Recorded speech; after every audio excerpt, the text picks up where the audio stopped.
బాబు శ్రీనివాసరావు, మేము తెలుగు వాళ్ళమేలే. ఉత్తర హిందూ దేశ యాత్రలు చేసుకుంటూ ఇలా వచ్చాం.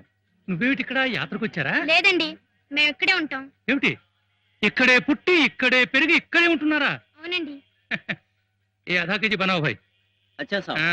అరే రే రే, నీకున్న విద్వత్తంతా ఇక్కడ ఇలా గంగపాలు చేసేస్తున్నావా?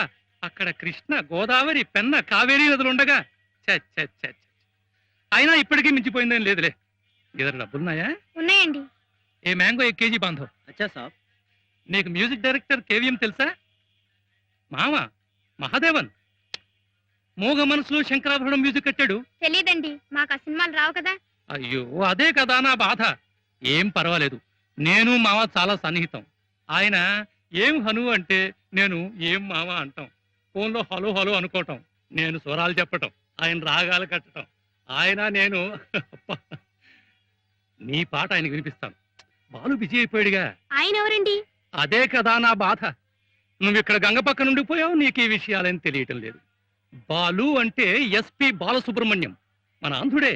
ఇప్పుడు ఇండియాలో మకుటం లేని చక్రవర్తి ప్లేబ్యాక్ లో. మే ఇద్దరం ఫ్రెండ్స్లే. వాడు నన్ను ఏమిరా హను అంటే నేను ఏమిరా బాలు అంటాం. ఫోన్లో హలో హలో అనుకోవటం, కొట్టుకోవటం, తిట్టుకోవటం, కసురుకోవటం. వాడి మధ్య బిజీ అయిపోయి తెలుగులో పాడలేకపోతున్నాడు. అంచేత నీ చేత పాడిద్దామని. నువ్వు గనక మా అమ్మగారు. తెలుసు.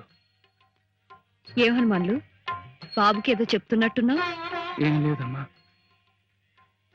బాబా అమ్మా, నువ్వింటికెళ్ళు. తాతయ్య నానమ్మ కంగారు పడుతున్నారు. అలాగేనమ్మా.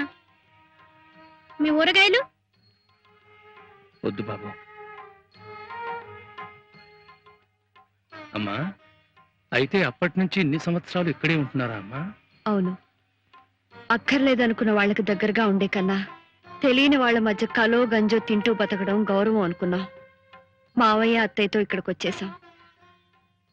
ఆ గంగా భవాని పుణ్యమా అని బాబుకు సంగీతం నేర్చుకునే చక్కటి అవకాశం దొరికింది. ఏమన్నావో ఏం విన్నానో, కన్నులతో మాట్లాడే భాషే వేరు. ఏదో మాయా చేసావయ్యా, మనసులతో పాటాడే రాగం వేరు. చిన్ని చిన్ని ఆసే సిరి వెన్నెల్లో నా పూసే, గుండెల్లో నీ ఊసే ఒక భాసే చేసే. గుచ్చే చూపుల్లో నా రవిచ్చే నవ్వు.